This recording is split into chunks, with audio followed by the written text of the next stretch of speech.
sudah jelas dok, cuma slide-nya belum slideshow. Oh ini masih belum slideshow dok? Belum dok. Belum di slideshow Dr. Adi. Bentar dok. Ini baru.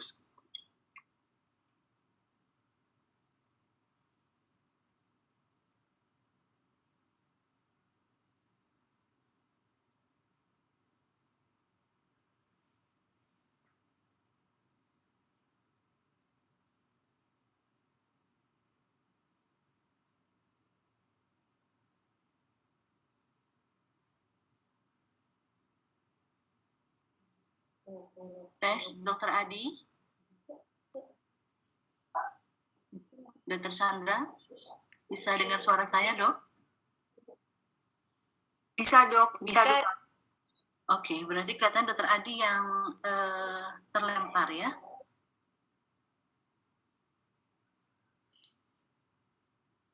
Sejawat sekalian mohon ditunggu, mohon maaf atas kesalahan atau kendala teknisnya. Kita tunggu sebentar Dr. Adi. Atau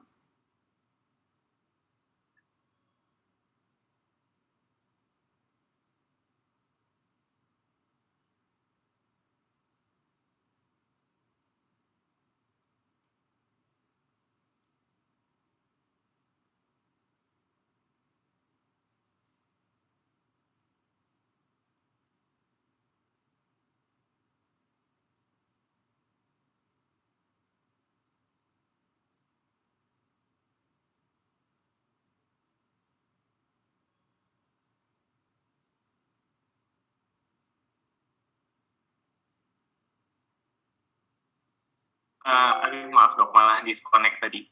Saya minta tolong dari tim AHA aja untuk share slide-nya ya dok ya. Baik. Padahal udah bisa. Ya dok, kami jadi bantuan dari, slide sudah tampak nih. Bagus sekali. Ya, terima kasih. Dilanjutkan. Ya, jadi saya akan menyampaikan mengenai pendekatan terhadap keluhan nyeri pinggang. Tujuannya adalah supaya kita tidak miss tentang inflammatory back pain, di mana inflammatory back pain-nya adalah jembatan atau titik masuk dari beberapa kondisi atau spektrum klinis yang mungkin kita sering kenal sebagai spondyloarthritis, atau mungkin dulu lebih familiar dengan ankylosing spondylitis, tapi nanti kita lihat bahwa ada spektrum-spektrum yang lain. Yang boleh slide berikutnya.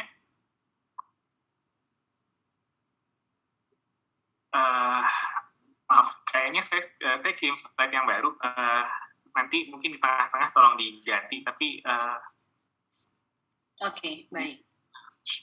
Ya, jadi saya akan membahas mengenai pendahuluan nanti epidemiologinya, bagaimana nyeri pinggang itu ada apa aja, terus habis itu nyeri pinggang inflamasi itu seperti apa, terus habis itu pemeriksaan lanjutannya apa yang perlu dikerjakan, dan mungkin bisa sejawat sekalian melakukan di Paskes ya.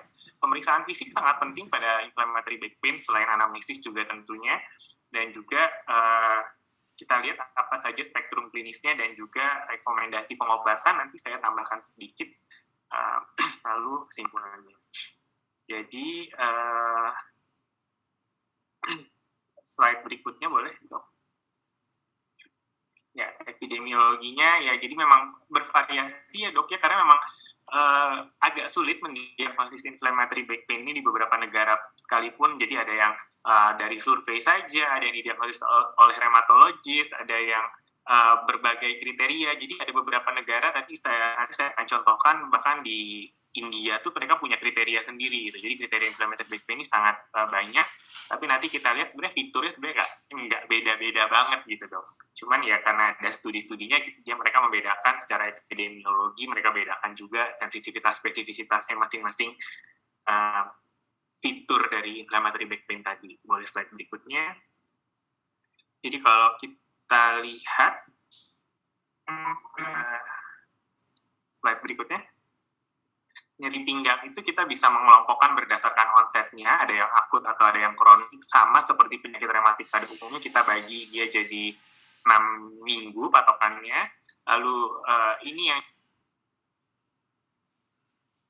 ini yang cukup sering dipakai secara klinis adalah berdasarkan ada tidaknya kegawatan, ada green flag, yellow flag, dan red flag gitu. Kalau sekarang mungkin akan familiar dengan red flag, kalau pasien usia lanjut, ada riwayat trauma, ada defisit neurologis, terus habis itu pasiennya ada komorbid, nah itu biasanya masuk ke red flag.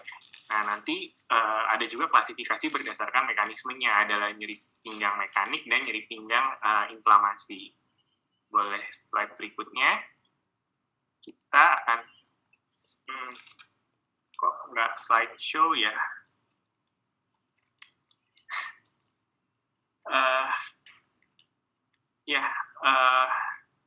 Ini PowerPoint.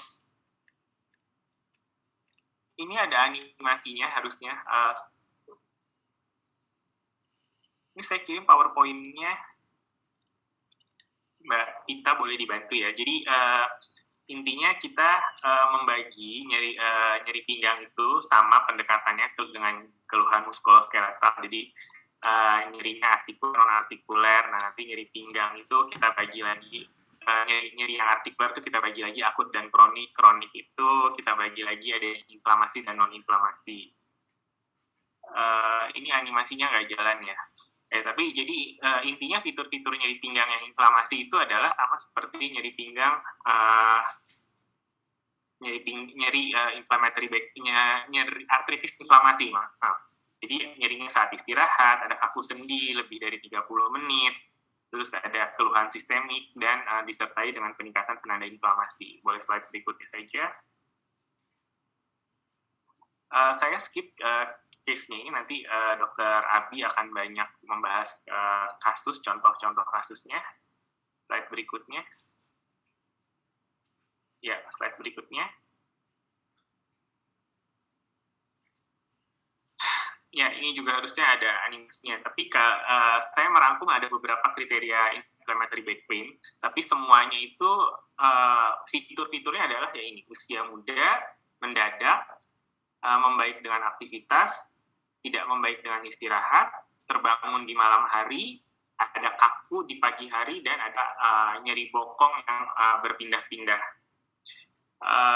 Boleh slide berikutnya. Nah, ini dia. Dari fitur-fitur yang tadi, ada beberapa studi yang menunjukkan bahwa beberapa fitur itu memiliki positive likelihood yang lebih baik daripada kriteria yang lain. Jadi ini adalah satu studi. Jadi dia melakukan penelitian pasien-pasien yang sudah didiagnosis inflammatory back pain oleh seorang reumatolog yang mendiagnosis. Lalu habis itu dikonfirmasi dengan reumatolog yang lain yang belum tahu diagnosisnya apa, bahwa pasien ini sudah pernah terdiagnosis sebagai inflammatory back pain. Nah, di sini sama pasien melakukan self-assessment. Nah, jadi di sini kelihatan bahwa dari yang diagnosis ini fitur-fitur nyeri pinggang yang membaik dengan aktivitas itu memiliki sensitivitas yang paling baik.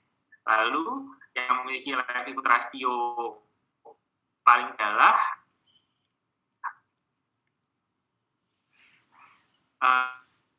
dengan istirahat baik dan aktivitas. Tipsnya adalah sejauh ini ketika menemukan pasien dengan keluhan nyeri pinggang, maka 3 pertanyaan ini harus ditanyakan karena ini positif likelihood rasio yang cukup, sedangkan yang lain.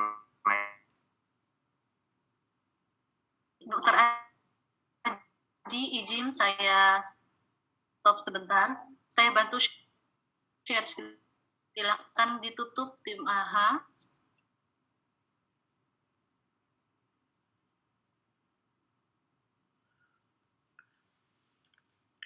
Oke. Ya di slide ke-10 tadi ya dok ya. Oke. Apakah Dok Adi akan, nah ini animasinya sudah tampak ya? Iya dok, baik. Oke. Apakah Dr. Adi akan menambahkan di slide ini? Saya rasa cukup ya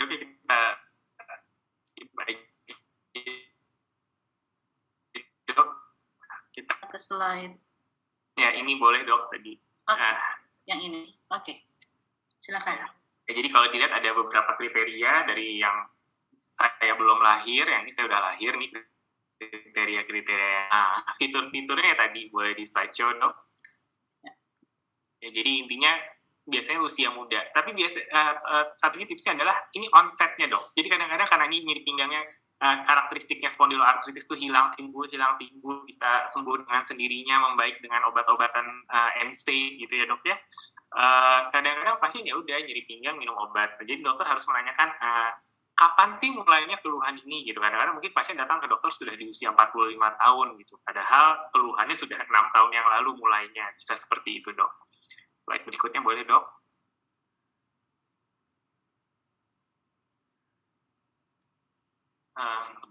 Boleh.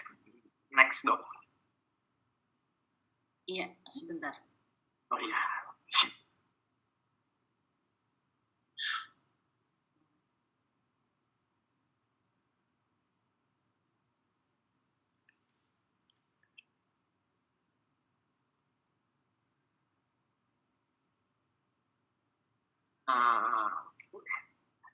Tadi ada kriteria yang fitur-fiturnya tadi itu jangan lupa menanyakan membaik dengan nyeri pinggang yang membaik dengan aktivitas, nyeri pinggang yang tidak membaik dengan istirahat, dan adanya nyeri bokong yang berpindah-pindah. Lalu selanjutnya juga ada studi itu, Dok, nanti di slide berikutnya sambil saya ceritakan studinya. Dia membandingkan pasien yang inflammatory back pain dan mechanical back pain. Saya coba share screen lagi ya, Dok ya.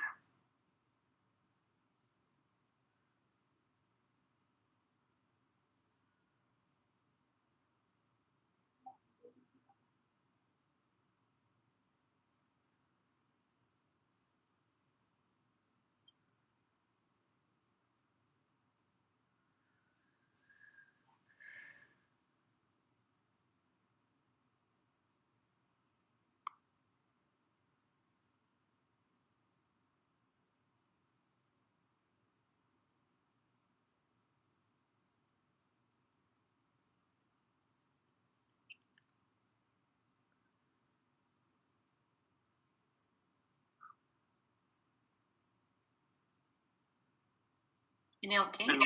Ya, mohon maaf, Dok. Boleh slide berikutnya, Dok. Jadi slide berikutnya ini ada studi yang membandingkan 50 pasien inflammatory back pain dengan 50 pasien yang mechanical back pain. Lalu didapatkan dari fitur-fitur tadi juga didapatkan bahwa yang memiliki positif likelihood ratio tadi adalah yang membaik dengan aktivitas, tidak dengan istirahat. Terus habis itu kalau di sini tambah adalah nyeri yang menyebabkan pasien sampai terbangun dari tidurnya di malam hari. Jadi karena dia tidur istirahat, jadi tengah-tengah malam itu dia kebangun karena nyeri pinggang. Jadi memang benar-benar nyeri saat istirahat. Jadi pertanyaan-pertanyaan tadi sangat penting untuk ditanyakan. Boleh slide berikutnya, Dok.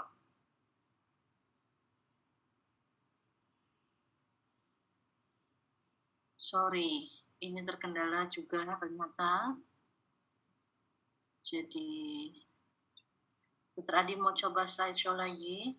Saya setiap slideshow malah jadi terlempar. Atau ini udah habis, ini sudah nggak banyak animasi sih, Dok. Mungkin boleh dari teman-teman AHA aja. Tapi pakai slide yang baru saya kirim ke Mbak Pita tadi. Aduh, mohon maaf ya sejawat sekalian.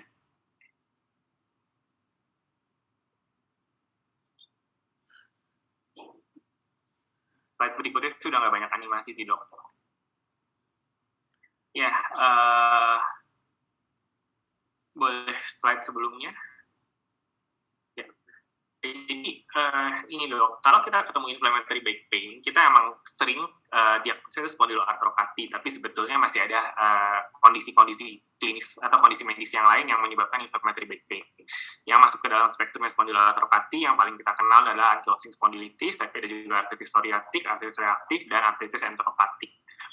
Ada juga yang undifferentiated ya, Dok ya. Nah, ada juga kondisi yang tidak termasuk ke dalam grupnya spondyloartropati, tapi dia memberikan klinis inflammatory back pain adalah spondylodisitis. Ya, ini nanti imaging yang lebih berperan, Dok. Boleh slide berikutnya, Dok. Nah, ini kriteria asas.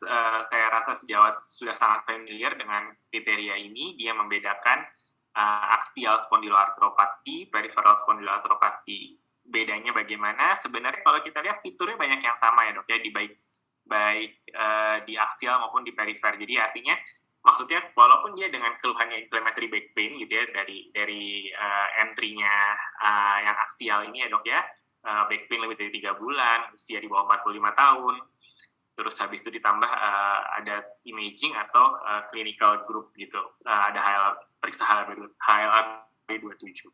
Nah, yang aksial ini nanti ada fitur SPA-nya, ada uveitis, ada CRP meningkat, psoriasis, dan lain-lain itu. Nah, itu juga fitur SPA-nya juga bisa ada yang di perifer. Artinya, manifestasinya memang bisa overlap. Nanti kita lihat di belakang overlapping antara aksial dan peripheral spondyloarthritis ini tuh.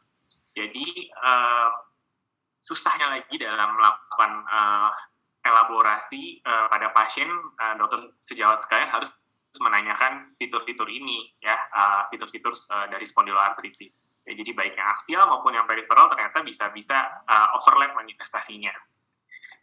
Boleh slide berikutnya dok. Nah, bagaimana apa yang bisa dikerjakan oleh sejawat sekalian? Kalau ada pasien dengan keluhan nyeri pinggang, sejawat sekalian pastikan dulu apakah ini inflammatory back pain atau bukan. Tadi sudah disampaikan bagaimana anamnesis apa saja yang harus sejawat sekalian tanyakan. Lalu selanjutnya adalah klinisnya, adakah sacroiliitis, ada uveitis, lalu bisa juga dikonfirmasi adakah pernah terdiagnosis inflammatory bowel disease, ada psoriasis. Sejawat sekalian kadang-kadang harus nyari ya di kepala, di kulit, kadang-kadang di lipat bokong, itu juga sering di situ.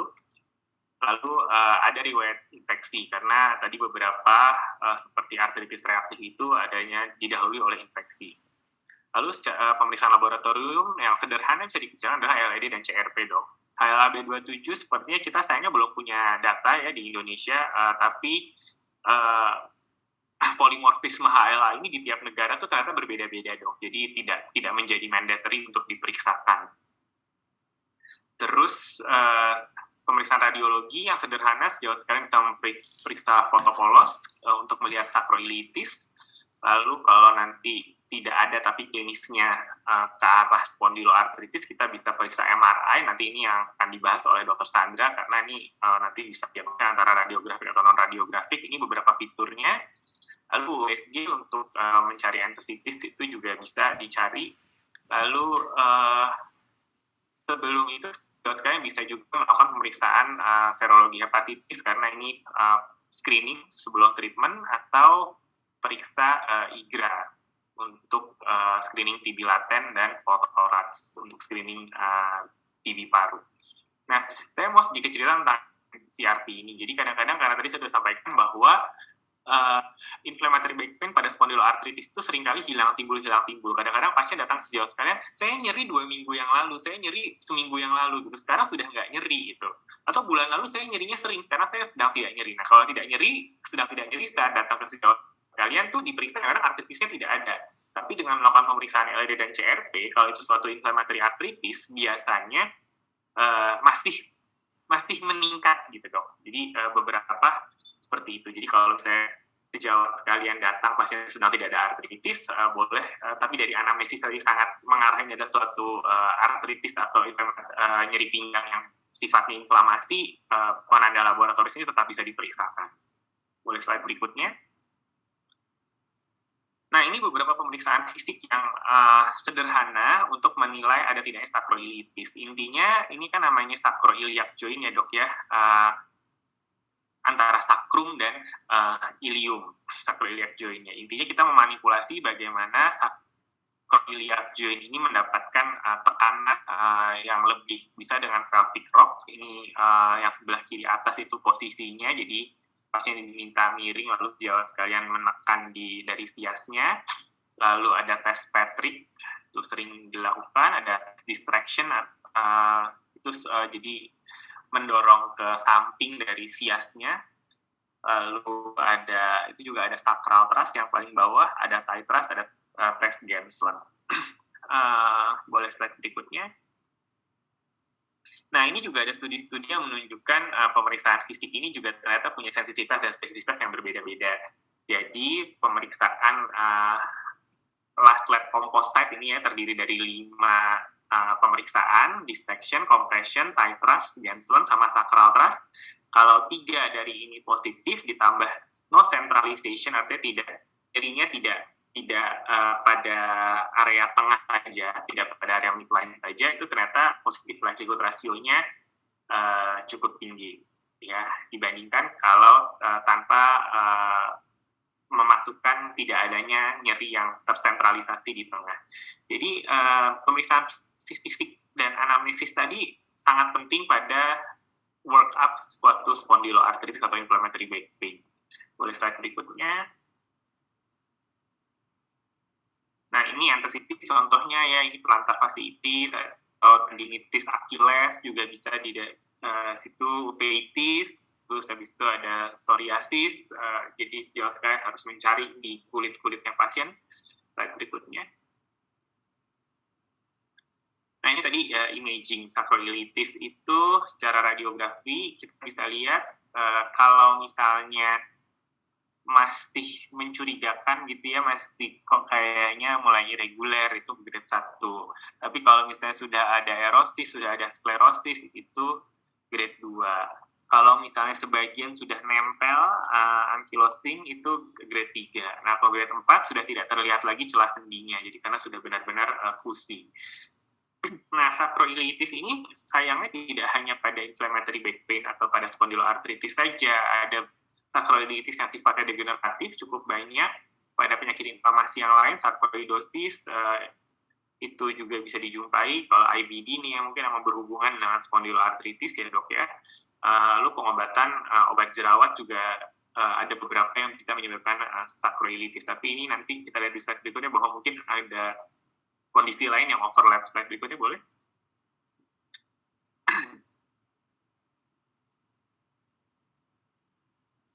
Boleh, ya. Nah, jadi sacroiliitis itu bisa dijumpai pada tadi ankylosing spondylitis dan SPA lainnya. Familial Mediterranean fever ini satu grup sebenarnya suatu penyakit autoinflamasi. Behcet, SAPHO syndrome, dan gout ini juga masuk ke spektrum penyakit autoinflamasi sebenarnya. Tadi saya bilang ada SAPHO syndrome itu ada aknenya. Nah, kadang-kadang jadi apakah ini jerawat yang termasuk dari bagian dari SAPHO syndrome sehingga pasien juga dijumpai sacroiliitis atau memang karena pengobatan. Ada lagi karena penyakit rematik tapi dia tidak inflammatory arthritis ya, OCI, osteitis condensans ili, terus DISH, osteoartritis, reticulohistiocytosis itu juga bisa memberikan gambaran seperti itu. Lalu infeksi, jadi sacroiliitis juga bisa karena jadi kayak septic arthritis tapi di sacroiliac joint ya dok ya, brucellosis, TB, Whipple disease, lalu kondisi-kondisi yang lain seperti kelainan metabolik, hiperparatiroid, dan keganasan.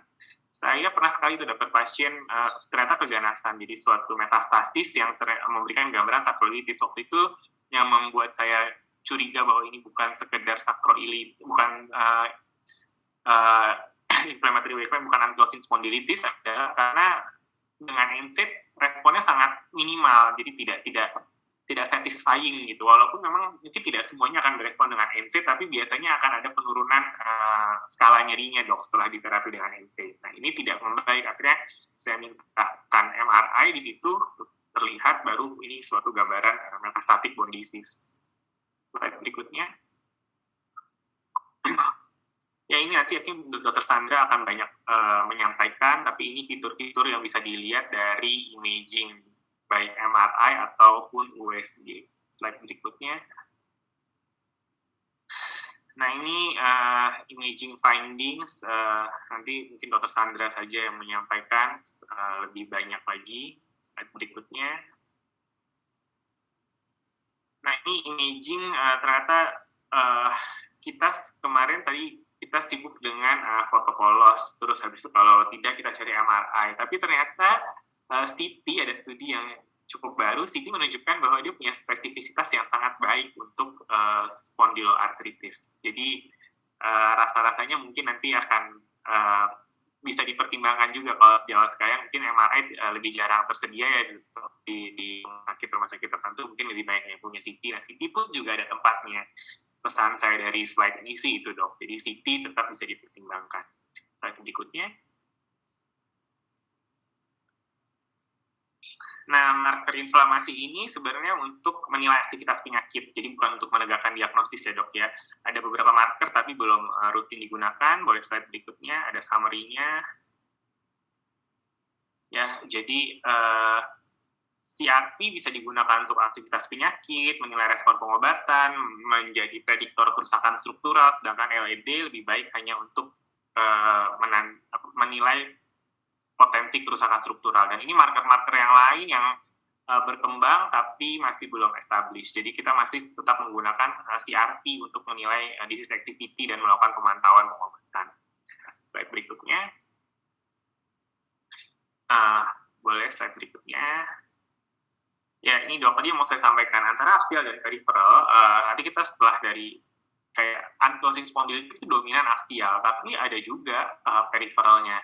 Pun demikian psoriatic arthritis dominan peripheral, tapi ada juga manifestasi aksial. Jadi memang ini adalah suatu spektrum penyakit gitu. Jadi memang akhirnya ini dikelompokkan menjadi satu penyakit karena saling tumpang tindih antara satu dan lainnya fiturnya. Boleh slide berikutnya. Nah, ini juga kriterianya. Jadi kita mungkin kenal berbagai macam kriteria untuk spondyloarthritis, ada Modified New York, SSG, ASTAS.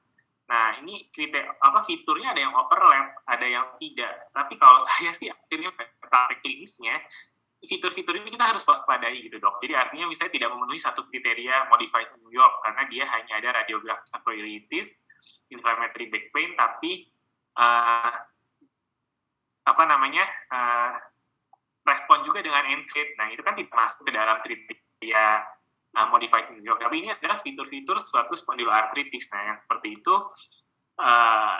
seringkali ya kita diagnosis sebagai spondyloarthritis. Kenapa dasarnya? Karena kriteria ini sekali lagi punya sensitivitas dan spesifisitas, dan tidak ada yang sensitivitas spesifisitasnya dua-duanya 100% gitu dok. Jadi kita benar-benar harus mengelompok atau harus mengumpulkan fitur-fitur klinisnya, baik itu dari anamnesis, dari pemeriksaan fisik, dan dari pemeriksaan imaging tadi.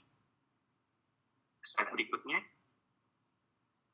Nah, jadi ini kriterianya. Kalau dilihat memang ada yang overlap, ada yang sama, ada yang tidak, tapi intinya adalah inflammatory back pain ditambah adanya enthesitis, tadi alternating back pain, terus habis itu sacroiliitis, psoriasis, terus IBD. Nah, jadi ada lagi yang menambahkan kalau amor tuh ada respon dengan NSAID. Nah, jadi kriteria ini bisa kita gunakan semuanya fitur-fiturnya dok. Kalau memang banyak fitur-fitur yang mendukung, dokter sekalian boleh memastikan atau meyakinkan lagi saya dengan imaging ini suatu spondyloarthropathy. Slide berikutnya. Nah, ini rekomendasi pengobatan saya ambil dari ASAS. Slide berikutnya. Jadi kalau misalnya ada keluhan, ya jadi dilihat sini, if simptomatik. Karena tadi saya bilang, kadang-kadang pasien datang sedang tidak dalam simptomnya, tidak sedang ada keluhannya. Nah, kalau misalnya ada keluhan, boleh diberikan NSAID dari dosis rendah sampai dosis yang maksimal yang dapat ditoleransi oleh pasien. Dilihat responnya 2-4 minggu, kalau ada perbaikan dilanjutkan, kalau tidak, bisa dicoba lagi dengan NSAID yang lain, terus habis dilihat lagi. Nah, kalau misalnya masih belum ada respon, boleh slide berikutnya. Kita masuk ke tahap berikutnya, di mana di sini kita mulai membagi, kita lihat apakah peripheral symptom atau axial disease. Kalau misalnya peripheral symptom, terus habis itu bisa diberikan steroid lokal. Kalau sendinya sedikit ya dok, kalau sendinya peripheral terus banyak, lumayan juga nyuntiknya. Jadi kalau misalnya jadi poliartritis gitu ya, lebih baik kita gunakan terapi yang sistemik. Sulfasalazim bisa dipertimbangkan untuk peripheral symptoms. Nah, kalau misalnya tidak respon atau misalnya dia banyak aksialnya, sejauh sekalian boleh memberikan TNF inhibitor, IL-17 inhibitor, atau JAK inhibitor. Nah, disinilah tadi perannya sejauh sekalian bisa melakukan screening TBC, karena pemberian anti-TNF itu berisiko menyebabkan reaktivasi dari TB laten. Kan IL-17 risikonya lebih rendah dibandingkan anti-TNF. Jadi anti-TNF sangat established, dia risiko reaktivasi TB laten.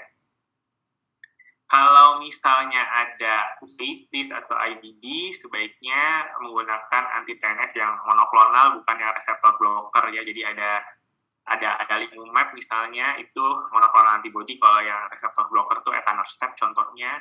Kalau psoriasis dominan, fitur psoriasisnya dominan itu baik dari kulitnya atau sekarang juga bisa lihat dari sendinya ya, ada psoriatic arthritis-nya di distal intervalam biasanya IL-17 lebih dipilih karena memang luar biasa sih responnya. Jadi baru kemarin ada pasien yang psoriasis dengan psoriatic arthritis setelah suntikan ketiga itu signifikan sekali perbaikan kulitnya. Jadi pasiennya itu kan sangat terganggu ya kalau psoriasis kulitnya mengelupas itu dok. Sampai saya ingat sekali dulu pasien terus satu serokan sapu itu dalam sehari itu penuh dengan kulitnya yang mengelupas itu dok. Nanti dilihat disease activity-nya kalau membaik dilanjutkan. Kalau tidak membaik bagaimana kita lihat berikutnya. Kalau tidak membaik ya dicari diagnosisnya benar atau enggak, komorbidnya atau enggak. Kalau memang masih yakin ini suatu spondyloarthropati, kita bisa coba DMARD yang lain. Jadi di switch gitu ya dok ya. Jadi atau digunakan yang JAK inhibitor. Lalu kita lihat lagi responnya. Kalau belum membaik ya kita coba. Jadi sekarang anti TNF banyak, anti IL-17 juga banyak. Jadi bisa dicoba mana yang akhirnya memberikan respon pada pasien. Karena memang kita belum punya data atau prediktor respon terapi yang baik yang seperti apa. Kalau membaik ya dilanjutkan. Slide berikutnya. Waktunya 3 menit lagi, dok. Ya, dok. Ya ini tadi kapan memulai dan melanjutkan DMARD. Kalau misalnya memulai DMARD ya kalau misalnya memang dapatkan peradangan atau secara radiografi dan gagal dengan standar treatment, jadi dicoba NSAID, dicoba local steroid injection atau sulfasalazine kalau untuk yang perifer, terus habis itu disease activity-nya tinggi dan memang mungkin by experience rheumatologist memutuskan ini kayaknya perlu diobatin nih. Nah kalau misalnya ada respon dalam 12 minggu pengobatan, ASDAS yang membaik, nah itu kita pertimbangkan untuk dilanjutkan pengobatannya. Slide berikutnya. Ya, slide berikutnya, saya rasa ini 2 slide terakhir, dok. Slide berikutnya lagi aja.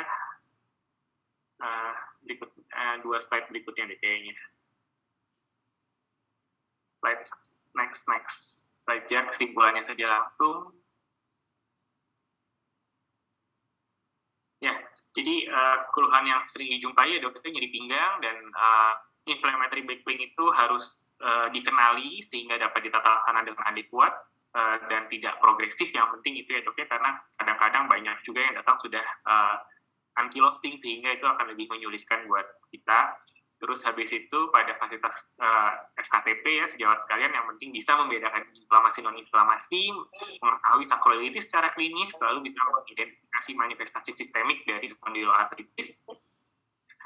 Dan tadi dok, ini memang harus dikenali supaya tidak progresif, karena ya ini sekarang di Fornas juga penggunaan biologic DMARD ini diindikasikan setelah gagal dengan 2 konvensional DMARD. Padahal tadi kalau kita lihat rekomendasi dari ASAS, kalau tidak respon dengan NSAID atau sulfasalazine yang periferal, kita sebenarnya langsung ke biologic DMARD, atau bahkan yang aksial kita langsung ke biologic DMARD. Nah, jadi seringkali kami menghadapi pasien yang sudah ankylosing gitu, jadi kalau tetap ada responnya, nyerinya jauh berkurang dengan penggunaan biologic DMARD pada kondisi tersebut. Jadi paling tidak kita berharap pasiennya nanti masih bisa melakukan aktivitas sedikit-sedikit, pelan-pelan. Slide berikutnya. Ya, slide berikutnya boleh. Berikutnya lagi. Ya, jadi ini ya dok ya, ringkasannya adalah ini yang dokter perlu cari dari anamnesis, ada 3 pertanyaan penting, lalu pemeriksaan fisiknya ada 5 ini, 3 dari 5 ini memberikan positif latitude ratio yang cukup baik, dari 4 kira-kira. Lalu pemeriksaan penunjang yang bisa dilakukan bisa dengan X-ray, CT, kalau misalnya nggak ada MRI, karena CT ternyata juga ada tempatnya, spesifisitasnya sangat baik, lalu LED dan CRT. Mungkin sekian Dr. Anna, mohon maaf atas gangguan teknis yang terjadi. Terima kasih, semoga bermanfaat. Selamat siang, Assalamualaikum warahmatullahi wabarakatuh. Waalaikumsalam warahmatullahi wabarakatuh. Terima kasih Dokter Adi, walaupun di awal ada kendala, tapi secara keseluruhan presentasinya sangat bagus dan komprehensif sekali. Sejawat sekalian, tentu akan banyak pertanyaan terkait presentasi Dokter Adi tadi. Mohon di-keep dulu, silakan Anda menuliskan pertanyaan pada kolom Q&A. Pada webinar ini tidak akan ada link absensi karena ketika Anda join ini sudah langsung tercatat sebagai absensinya, tapi syaratnya harus mengikuti sampai akhir. Jadi mohon tetap stay tune di sini. Jangan lupa untuk menuliskan pertanyaan di Q&A. Terima kasih Dr. Adi. Selanjutnya kita akan beralih ke materi kedua. Materi kedua ini akan mengangkat tema mengenai role of imaging and laboratory test in the diagnosis of inflammatory back pain. Jadi masih terkait diagnosis, tapi berfokus pada peran laboratorium dan imaging. Presentasinya akan disampaikan oleh Dr. Sandra Cynthia Langau, spesialis penyakit dalam konsultan rheumatologi. Beliau sudah lama berkecimpung di bidang rheumatologi, menyelesaikan pendidikan dokter umum di Universitas Gadjah Mada tahun 2003, menyelesaikan dokter spesialis penyakit dalam di Universitas Samratulangi tahun 2007 dan menyelesaikan pendidikan konsultan rheumatologinya di Universitas Indonesia tahun 2015. Beliau sangat aktif di level Perhimpunan Rheumatologi Nasional dan juga sebagai fellow di American College of Rheumatology, dan juga beliau aktif di sosial media dalam rangka mengedukasi tentang penyakit-penyakit rheumatologi. Sejawat sekalian, tidak tanpa berlama-lama lagi, kami persilahkan kepada Dr. Sandra untuk menyampaikan materinya. Terima kasih Dr. Ana selaku moderator. Saya coba untuk share screen.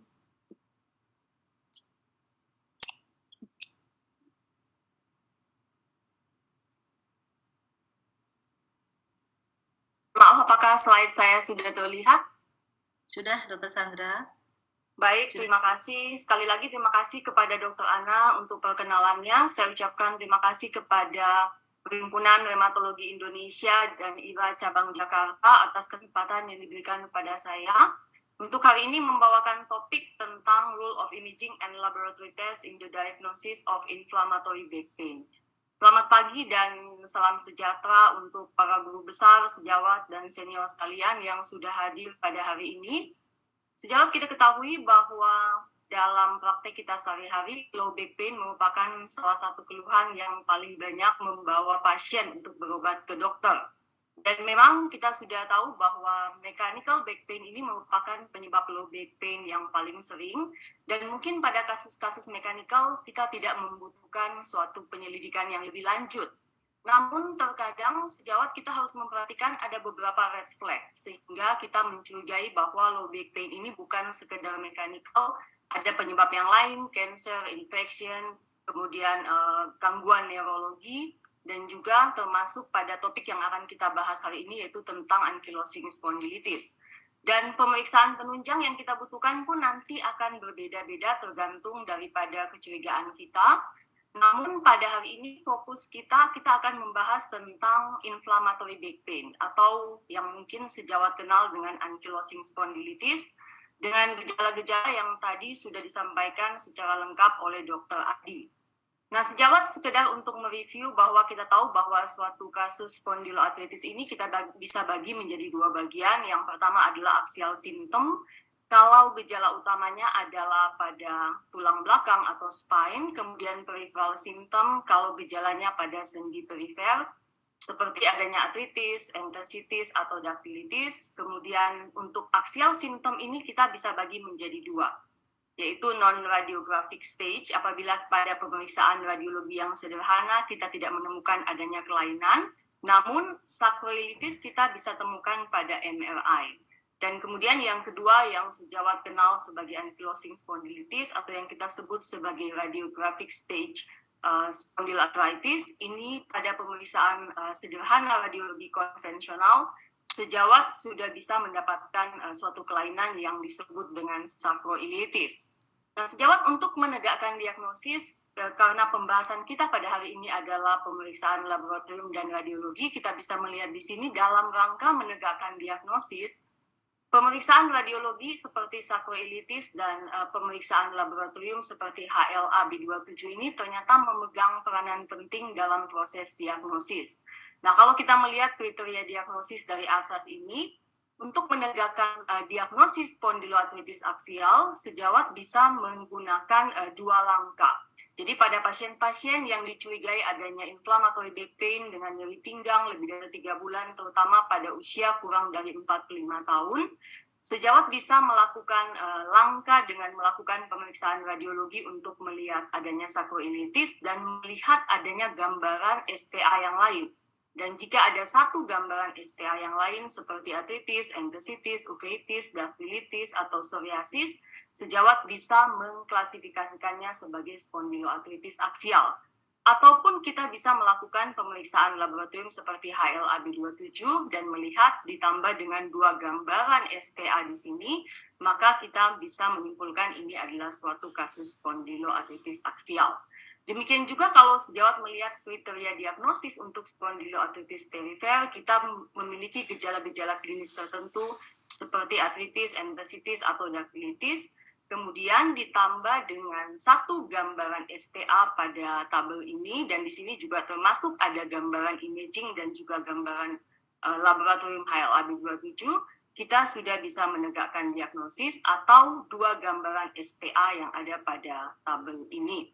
Jadi kita melihat pada kriteria diagnosis ini ternyata pencitraan dan juga pemeriksaan laboratorium berperan penting dalam menegakkan diagnosis SPA. Nah, ini yang tadi saya sampaikan bahwa untuk aksial SPA di atas dua ada radiografik dan non-radiografik. Jadi ini tergantung sekali pada pemeriksaan radiologi. Jadi misalnya sejawat bukan kelainan pada pemeriksaan MRI, ini yang kita sebut sebagai non-radiografik aksial SPA. Nah, sejawat ini yang saya sampaikan tadi bahwa kembali pentingnya kita melakukan pemeriksaan penunjang imaging dan pemeriksaan laboratorium karena ini bisa merupakan jalan bagi kita melakukan diagnosis. Jadi kita bisa melihat adanya sakroilitis dengan gejala feature SPA yang ada di sini dan kita bisa menegakkan diagnosis non-radiografik aksial SPA atau kita menggunakan tes HLA-B27 positif dengan dua gambaran SPA dan kita bisa menegakkan diagnosis. Nah, sejawat mengingatkan kembali kalau kita membahas tentang spondyloartritis, kita tidak hanya membahas tentang ankylosing spondylitis yang kita kenal sebagai spondyloartritis aksial non-radiografik yang termasuk dalam spektrum spondylitis yang akan memberikan gejala klinis radang sendi dan juga pemeriksaan radiologi yang hampir serupa. Seperti misalnya pada kondisi-kondisi artritis psoriatik, artritis reaktif, dan juga termasuk di antaranya spondyloartritis yang berhubungan dengan IBD atau yang disebut dengan artritis.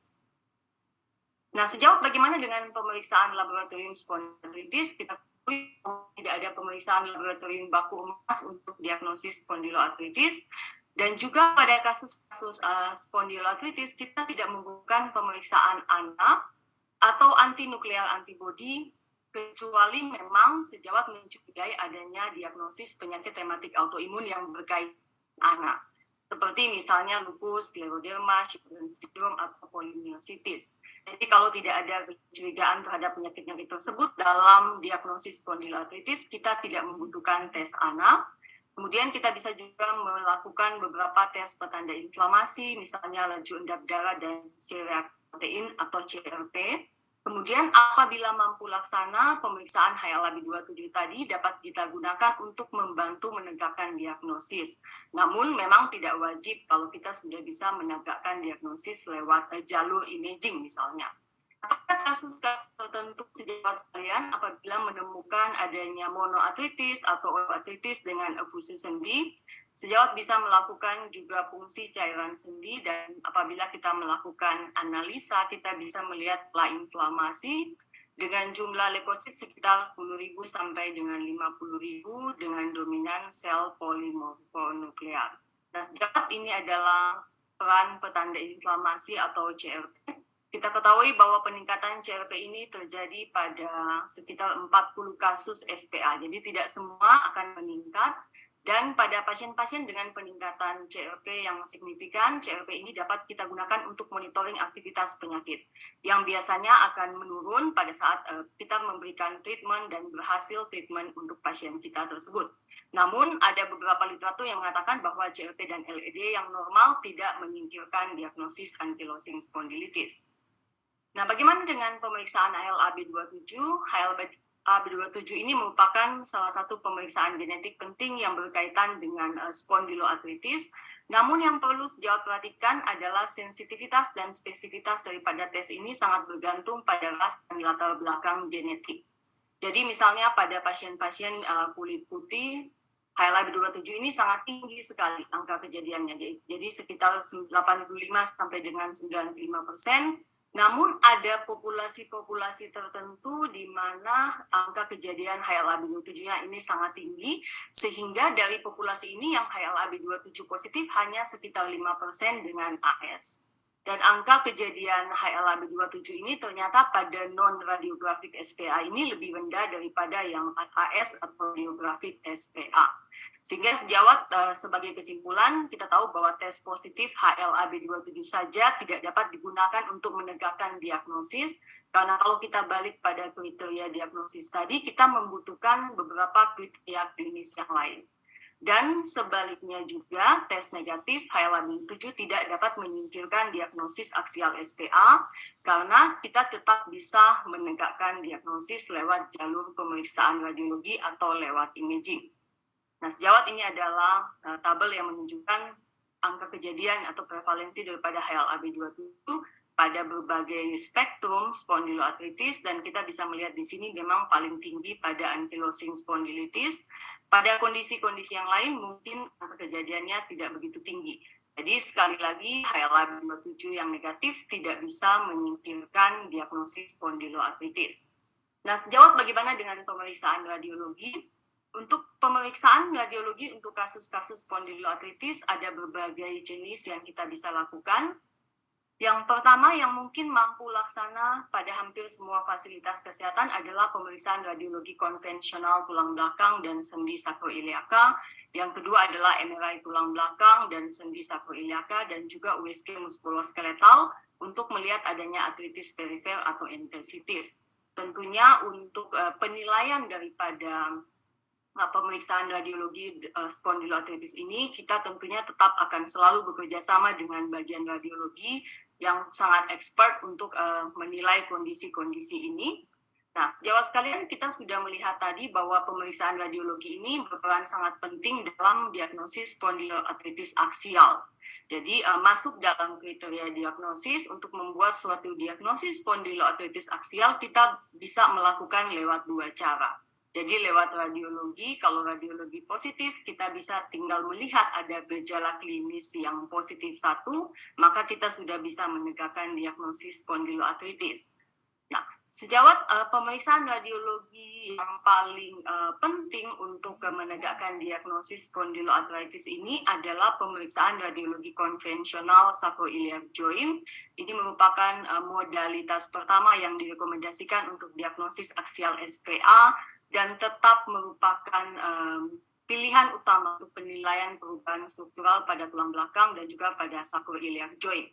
Jadi sebenarnya sebagian besar kasus-kasus dengan ankylosing spondylitis atau axial spondyloartritis, kita bisa tegakkan diagnosis dengan pemeriksaan radiologi konvensional. Nah, untuk guidelines daripada spondyloartritis dan tentang pemeriksaan lengkap untuk spondyloartritis, sejawat bisa download secara gratis di website Perhimpunan Rheumatologi Indonesia di www.rheumatology.org.id, termasuk juga berbagai rekomendasi lain yang ada di situ tentang lupus, Sjögren, dan sebagainya.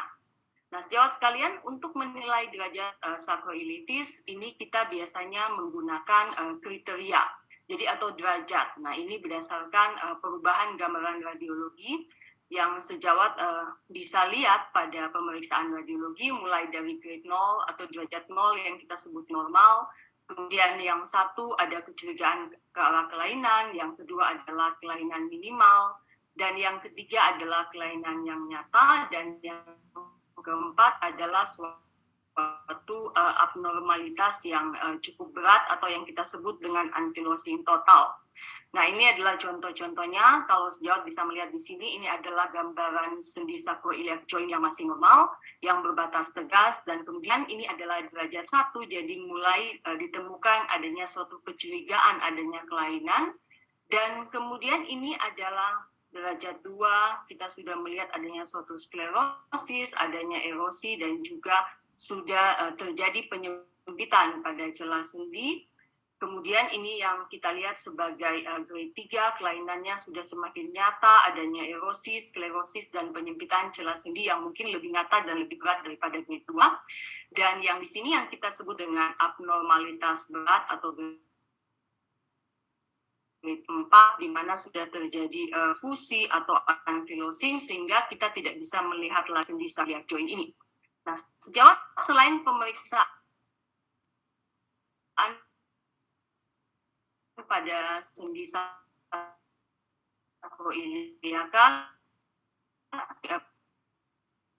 dapat mendeteksi perubahan spine pada awal AS, memang paling baik dilihat dengan lateral view. Nah, ada beberapa gambaran-gambaran awal yang sejauh bisa lihat pada pemeriksaan radiologi tulang belakang, radiologi konvensional. Yang pertama ini adalah squaring vertebra. Jadi kita bisa melihat di sini vertebranya, batas anterior vertebra mengalami perubahan bentuk menjadi lurus oleh karena suatu proses periosteal proliferasi, di mana sebenarnya bentuk normalnya ini lebih cekung atau lebih konkav, tapi pada AS yang sangat awal ini bisa berubah menjadi lebih lurus atau berbentuk seperti kotak.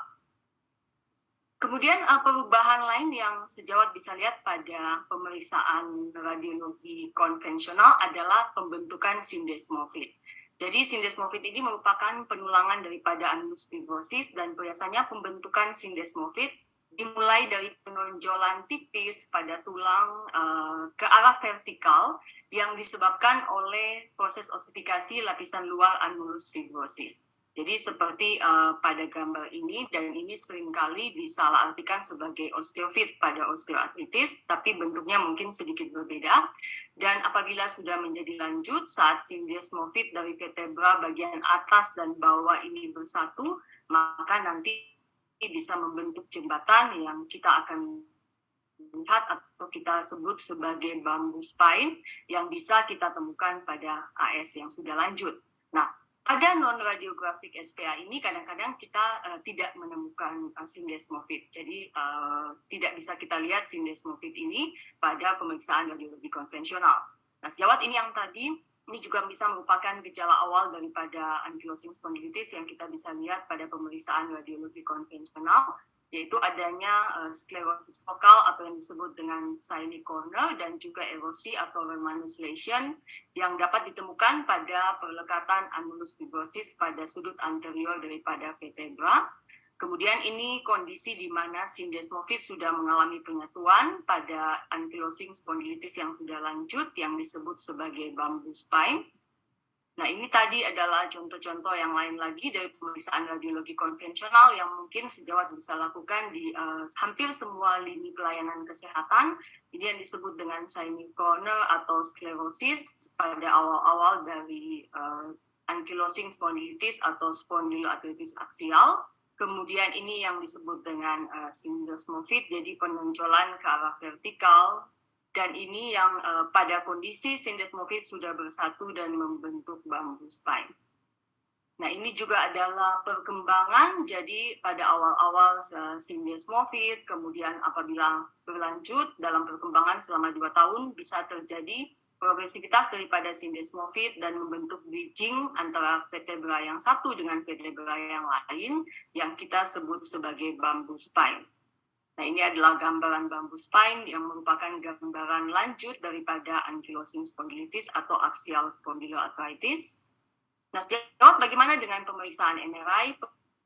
pemeriksaan MRI ini sebaiknya kita lakukan pada region pelvis dan vertebra, dan memang ada suara khusus kapan kita mengatakan bahwa gambaran MRI ini adalah positif untuk spondyloarthritis, dan ini mengikuti definisi MRI positif sesuai asas, yaitu berupa lesi inflamatif atau lesi struktural. Nah, biasanya untuk penilaian MRI ini kita memang bekerja sama dengan dokter radiologi untuk melakukan penilaian apakah MRI ini memang cocok dengan kasus-kasus spondyloarthritis atau tidak. Nah, yang penting sejauh perhatikan di sini, mungkin kita akan bertanya jenis MRI apa yang akan kita minta. Nah, biasanya kita tetap akan meminta pertama kali adalah MRI pelvis untuk melihat adanya sacroiliitis. Hanya kadang-kadang pada beberapa pasien dengan spondyloarthritis aksial akan mengalami spondylitis terlebih dahulu sebelum sacroiliitis, atau juga pada sebagian pasien bahkan tidak mengalami sacroiliitis, sehingga kalau memang kita tidak menemukan adanya sacroiliitis, kita juga perlu melakukan MRI vertebra untuk melihat kelainan-kelainan yang berhubungan dengan spondyloarthritis. Nah, keunggulan daripada MRI ini adalah mampu mendeteksi edema sumsum tulang atau osteitis dan erosi sebelum terdeteksi oleh fotoradiologi konvensional, sehingga kita tahu bahwa MRI ini sangat berguna untuk mendiagnosis AS pada stadium yang lebih dini. Jadi lebih awal, mungkin bertahun-tahun sebelum terjadi kelainan radiologi konvensional. Nah, sejawat ini adalah contoh-contohnya di mana kita bisa melihat tanda sacroiliitis adanya bone marrow edema. Ini adalah sendi sacroiliac joint. Nah, ini juga adalah contoh akut bilateral sacroiliitis, jadi ada sacroiliitis bilateral dengan subchondral bone marrow edema. Kemudian kapsulitis bisa juga merupakan kemungkinan suatu gejala awal daripada sacroiliitis, tapi memang tidak cukup hanya kapsulitis saja. Nah, ini adalah contoh lain akut sacroiliitis yang ini dominan pada sebelah kiri dengan adanya subchondral periarticular bone marrow edema. Kemudian ini lain juga bahwa bone marrow edema ini juga bisa disertai dengan adanya erosi pada sendi, dan ini merupakan tanda daripada spondyloarthritis. Nah, ini ada contoh-contoh yang lain juga tentang sacroiliitis yang akut pada spondyloarthritis. Ini ada sacroiliitis bilateral, dan ini sangat jelas dan kita bisa lihat lebih awal apabila kita menggunakan pemeriksaan MRI. Nah, selain pemeriksaan MRI, kita juga bisa melakukan pemeriksaan USG muskuloskeletal yang sudah sangat berkembang sekali saat ini di bidang rheumatologi. Nah, USG muskuloskeletal ini kita bisa gunakan untuk menilai adanya suatu artritis, misalnya pada kasus-kasus spondyloartritis, ini sering ditemukan artritis pada lutut ataupun pada ankle, dan juga penting sekali untuk menilai adanya enthesitis. Jadi enthesitis ini merupakan suatu peradangan pada tempat melekatnya tendon atau ligamen pada tulang, dan salah satu bentuk enthesitis yang paling sering ditemukan pada spondyloarthritis aksial adalah tendinitis Achilles.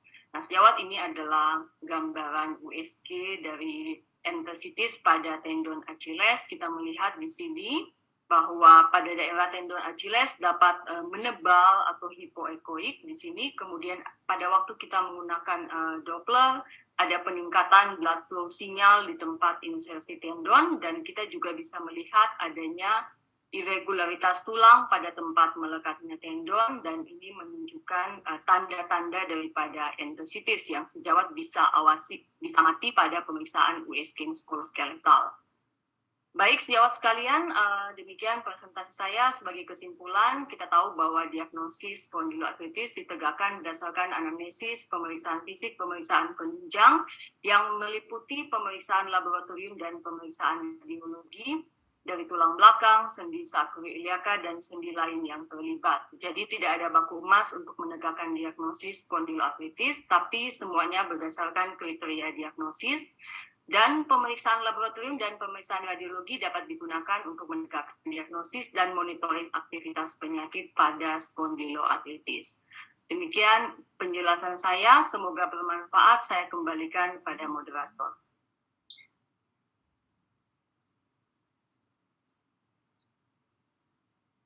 Ya, Terima kasih Dr. Sandra atas presentasinya yang sangat menarik dan aplikatif dalam penerapan untuk diagnosis inflammatory back pain. Sejawat sekalian, tetap saya undang sejawat sekalian untuk melakukan tanya jawab interaktif. Silakan menuliskan pertanyaan pada kolom Q&A. Kemudian selanjutnya kita akan beralih pada sesi ketiga berupa presentasi studi kasus. Kami harapkan teman-teman semua di sini bisa interaktif ya melalui polling, nanti akan ada polling. Dan presentasi kasus ini akan disampaikan oleh narasumber kita yang ketiga, yaitu Dr. Abirianti Priyandari Araminta, spesialis penyakit dalam. Sedikit saya sampaikan, beliau adalah staf muda di Divisi Reumatologi FKU RSCM, saat ini sedang menempuh pendidikan konsultan di bidang reumatologi, menyelesaikan pendidikan umum dan spesialis penyakit dalamnya di Universitas Indonesia, baru lulus untuk spesialis penyakit dalamnya tahun 2020.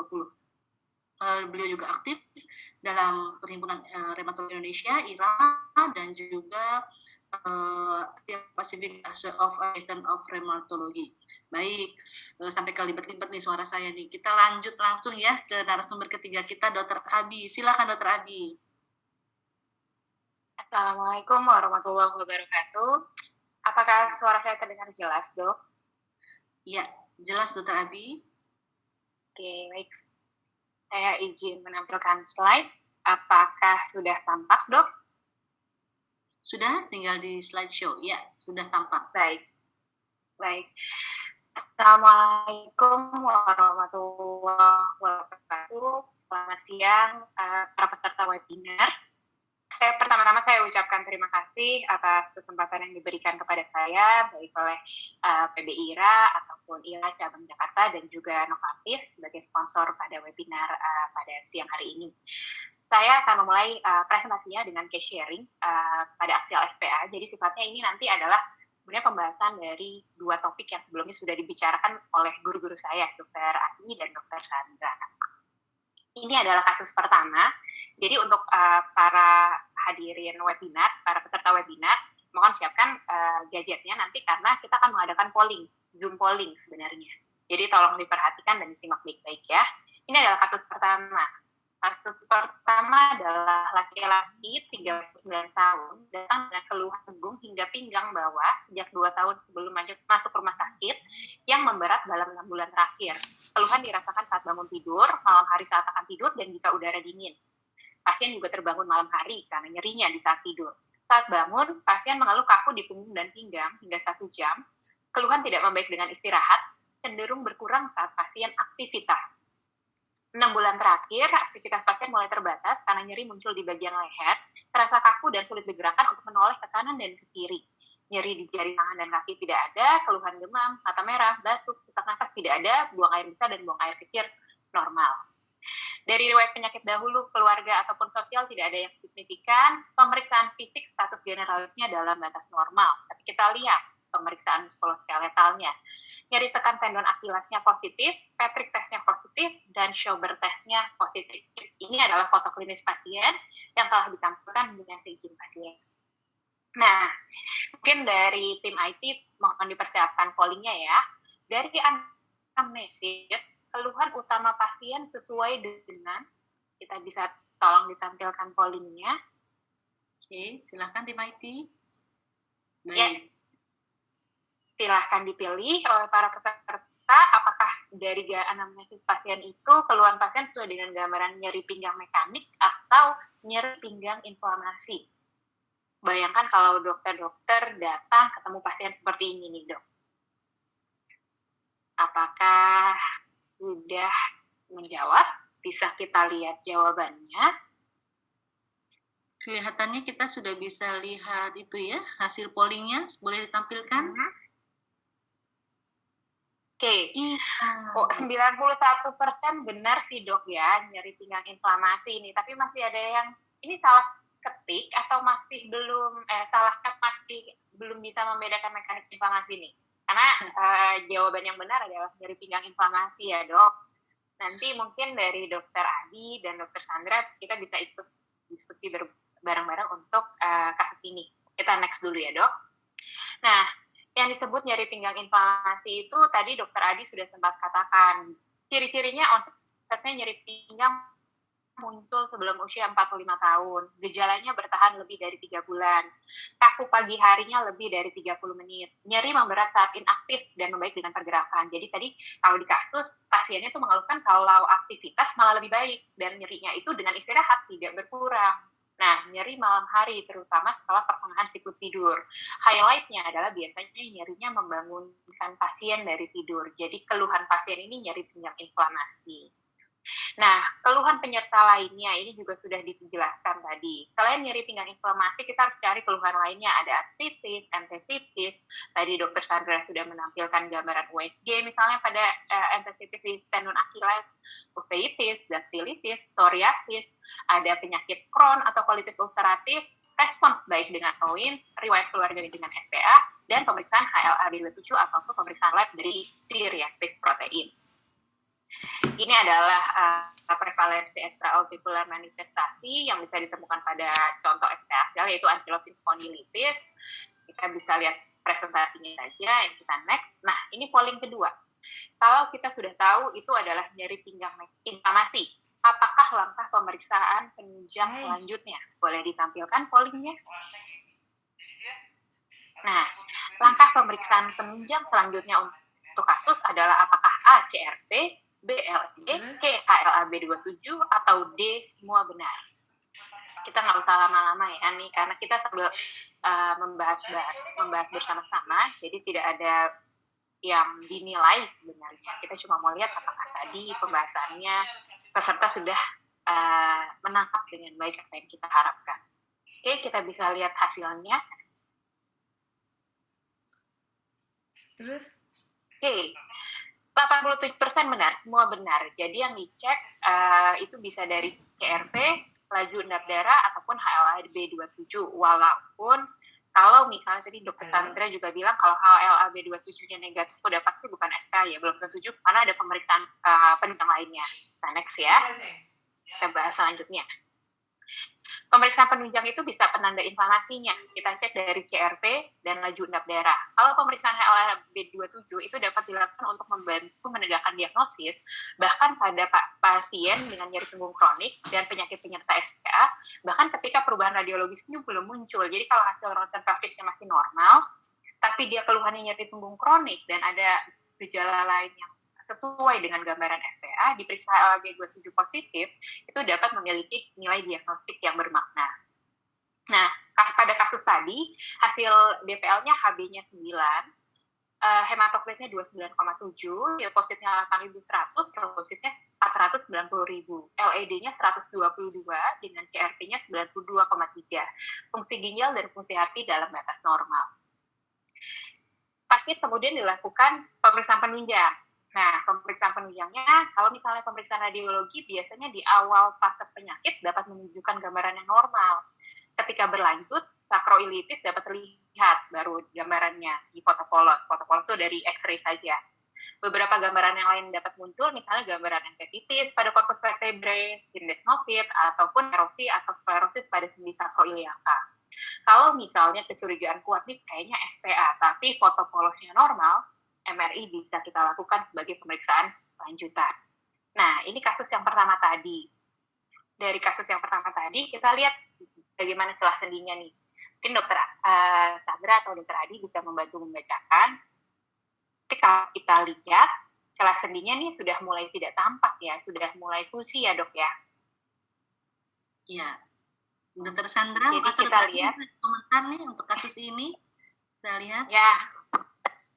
Nah, jadi kalau dari gambaran tadi, ini pasien tadi, ini hasil foto pelvis pasien tadi ya, kasus pertama tadi, celah sendinya sudah mulai tidak tampak. Sudah mulai fusi. Nah, kelihatan Dokter Sandra ingin menyampaikan pendapat Dokter Abi. Tadi sudah oh ya. Ya, boleh dong. Silakan. Baik, terima kasih dok. Jadi kalau kita melihat di sini, ini sangat mungkin sudah derajat yang ke-4 ya, karena sudah terdapat ankilosis. Ya, betul. Dan batas celah sendinya pun sudah hilang, jadi kita sudah tidak bisa melihat batas celah sendinya. Jadi betul. Jadi kita masalah sendinya sudah grade 4 ya dok ya. Nah, jadi temuan radiologis yang Anda dapatkan apa? Jadi gambarannya adalah, ini mungkin jadi polling, tapi saya lupa bahwa saya tadi sudah memberikan kunjungannya dok. Jadi, tadi Dr. Sandra sudah bantu membacakan bahwa temuan radiologis yang didapatkan adalah ankylosing, jadi udah sacroiliitis grade 4. Nah, ini hasilnya. Jadi dia secara New York criteria, tadi sudah dijelaskan oleh pembicara sebelumnya, gambarannya adalah sacroiliitis bilateral grade 4. Sedangkan untuk gambaran di cervical dan thoracolumbalnya tidak tampak kelainan, walaupun di cervicalnya terdapat gambaran spondyloarthrosis.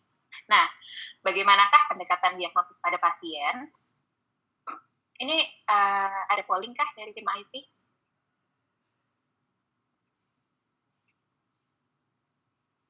Nah, ini di next, karena tadi udah saya tanyakan, mungkin bisa dilanjut ke pertanyaan berikutnya. Yang untuk kasus 1 sudah ya? Tidak ada lagi ya pollingnya? Oke. Oh, ini next aja deh, ini di stop dulu. Pollingnya saya lanjut dulu ya.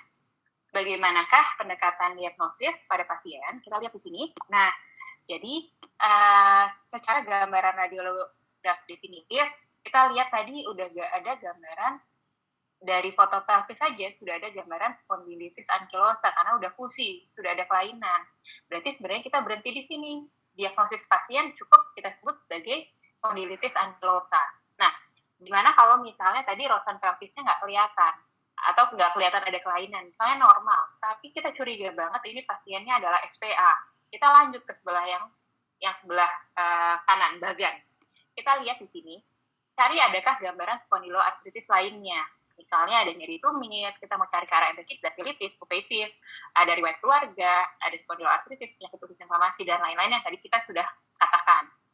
Nah, kalau misalnya ada, lalu kita lanjutkan pemeriksaan misalnya dari hasil ronsen pelvisnya tadi misalnya kalau ada gambaran langsung kita tegakkan ke spondylitis ankylosa. Kalau misalnya dari gambaran khasnya tidak ketemu, kita boleh lanjut ke MRI. Kalau MRI-nya positif, dia masuknya ke spondyloarthritis, tapi kalau hasil MRI-nya negatif, kita harus mulai mempertimbangkan diagnosis lainnya.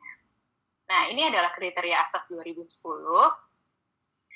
Pasien tadi masuk ke yang sebelah kiri, jadi pasien dengan nyeri pinggang inflamasi, kalau misalnya dia masuk ke bagian yang aksial, biasanya ada gambarannya nyeri pinggang lebih dari sama dengan 3 bulan dengan atau tanpa manifestasi perifer pada usia pasien di bawah 45 tahun. Nah, tadi kita udah ketemu sacroiliitis pada radiografi plus lebih dari 1 gambaran SPA. Misalnya ada peningkatan kadar reaktif CRP.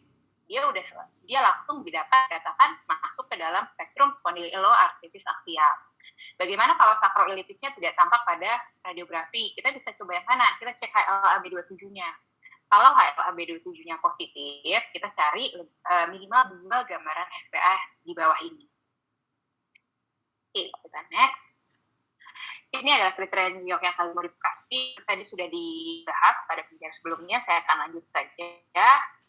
Ini adalah klasifikasi penyakit, jadi pada pasien dia masuk ke dalam spondyloarthritis yang aksial dengan gambaran radiografik sacroiliitis atau nama lainnya adalah spondylitis ankylosa. Nah, sebenarnya kita punya dari Perhimpunan Rheumatologi Indonesia, kita sudah membuat suatu aplikasi di Play Store. Jadi untuk para pengguna Android, aplikasinya sudah ada, tapi untuk para pengguna iPhone, kita belum masuk ke App Store. Jadi kalau yang menggunakan handphone Android, boleh dicari, namanya adalah Rheumatic Autoimmune. Jadi nanti aplikasi ini akan membantu sejawat untuk mendiagnosis penyakit-penyakit di bidang rheumatologi. Jadi ada kriteria penyakitnya. Misalnya kita curiga pasien ini spondyloarthritis aksial.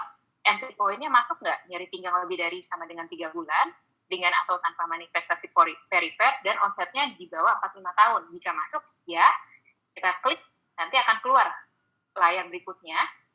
Adakah sacroiliitis pada pencitraan atau adakah HLA-B27 yang positif? Kita masuknya dari sacroiliitis pada pencitraan. Diklik ya, dan adanya peningkatan C-reaktif protein. Hasilnya adalah pasien dalam klasifikasi spondyloarthritis aksial. Nah, bagaimanakah tata laksana awal pada pasien ini? Nah, ini pollingnya tadi. Boleh tampilkan pollingnya. Yang 1D.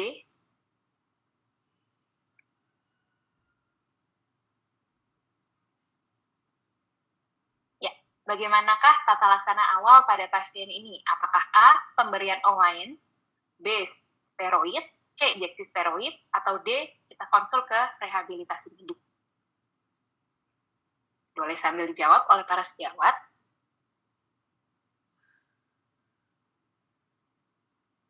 Oke, sepertinya cukup ya. Boleh ditampilkan hasilnya. Ya, silakan. Nah, oke, jadi 85% nih, dokter Abi. Iya, masih ada yang menjawab injeksi steroid. Mungkin nanti saya juga minta bantuan masukannya oleh dokter Sana, dokter Adi, dan bahkan dokter Ana. Jadi gimana nih dok injeksi steroid? Tapi yang nomor 1, tata laksana awal yang paling tepat adalah pemberian OAIN. Kita tahu bahwa spondyloartritis aksial itu ada satu poin yang dimana dia respon dengan OAIN atau dengan NSAID. Jadi 85% dari para sejawat sudah menjawab dengan benar. Kita ya. Apa sih target terapi dari spondyloartritis aksial? Itu adalah tercapainya target remisi, ASDAS di bawah 1,3 atau minimal aktivitas penyakitnya rendah, ASDAS-nya di bawah 2,1. Nyerinya terkendali dan gangguan fungsionalnya perbaikan. Nah, sebenarnya kita juga mengeluarkan rekomendasi spondyloartritis pada tahun 2021. Di situ kita lihat bahwa kita tata laksananya tentukan dulu aktivitas aksial SPA-nya. Pada pasien ini CRP dan LED-nya tinggi. Jelas dia maksudnya adalah aksial SPA yang aktif. Nomor 1, OAIN digunakan secara kontinu dan tidak ada pilihan OAIN yang lebih utama. Di sini bahkan di-highlight dari pemberian steroid sistemik. Terapi fisik dapat dilakukan, terapi fisik aktif lebih baik, dan yang menggunakan land-based atau terapi fisik aktivitas di darat itu lebih baik. Nah, nanti ini untuk bagian terapinya. Nanti kita next ya untuk kasus berikutnya.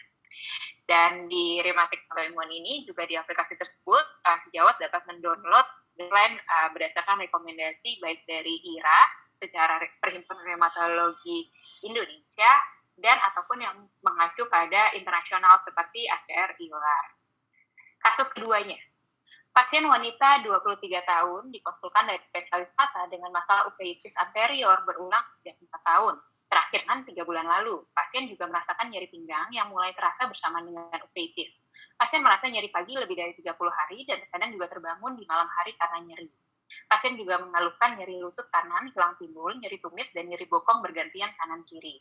Awalnya mendapatkan natrium diklofenak 2 kali 50 mg dan dirasakan sedikit membaik dengan pemberian natrium diklofenak. Tidak ada yang signifikan dari riwayat penyakit terdahulu. Pemeriksaan muskuloskeletalnya didapatkan tender point pada sendi lutut kanan dan Petri test positif pada hip kanan. Dari kasus kita lihat LED sama CRP-nya normal. Maaf, itu CRP-nya bukan 0,9 tapi 0,9. Pasien diperiksakan rheumatoid factor 10,8. Ini biasa memang karena pasien ini kiriman, dia sudah datang dengan rheumatoid factor karena biasanya dikira sebagai rheumatoid arthritis. Nah, dari TS mata sudah diperiksakan anti-CMV, IgG, HBsAg, dan anti-HCV. IgG anti-CMV-nya positif, tapi HBsAg dan anti-HCV-nya non-reaktif. Nah, apakah pemeriksaan penunjang yang selanjutnya dilakukan untuk menegakkan diagnosis? Boleh dibuka pollingnya. Ya, apakah pemeriksaan penunjang yang selanjutnya dilakukan untuk menegakkan diagnosis? Apakah A, ronsen pelvis, B, anti-CCP, karena tadi rheumatoid factor-nya negatif, C, USG lutut kanan, atau D, tidak perlu dilakukan pemeriksaan lanjutan karena semuanya toh dalam batas normal. Boleh sejawat sambil jawab. Oke, kita lock jawabannya. Silahkan ditampilkan hasilnya. Ya, ronsen pelvis. Wah, masih ada yang jawab anti-CCP nih dok, 16 orang ya. Jadi sekitar 13%. 5% USG lutut kanan, dan 1 orang yang tidak perlu melakukan pemeriksaan lanjutan. Jadi, pemeriksaan penunjang yang selanjutnya didengarkan untuk menegakkan diagnosis, jawabannya adalah A, ronsen pelvis. Kita coba lihat ya. kita balik lagi ke kriteria atas 2010. Kalau pasien ini kan ada nyeri pinggang lebih dari sampai dengan 3 bulan dengan atau tanpa manifestasi perifer. Yang paling penting adalah kita lihat dulu ada sakroilitis atau tidak. Kalau tadi ada jawabannya HLA-BD7 boleh nggak dok? Boleh sebenarnya, tidak salah. Tapi karena pemeriksaan lainnya itu adalah tidak memiliki makna diagnosis. Karena kecurigaan kita kan kita kondilasi pasien tadi nyeri pinggang, ada gambaran uveitis. Kita berpikir langsung ke jadi ini SPA atau bukan spektrumnya. Jadi yang paling penting kita lakukan adalah Ronsen pelvis, ya. Loh, tapi kan ada nyeri di tumit, nyeri lutut kanan, gitu ya. Tapi kan bisa atau artritis di tempat lain, bahkan mungkin nyeri tumitnya tadi adalah gambaran entesitis. Jadi kita harus lihat dulu ada nggak sakroilitisnya. Nah, pada kasus tadi di Ronsen pelvis akhirnya si pasien tidak tampak fraktur maupun dislokasi pada tulang-tulang pelvis. Nah, apa langkah diagnosis selanjutnya untuk pasien ini? Boleh ditampilkan pollingnya?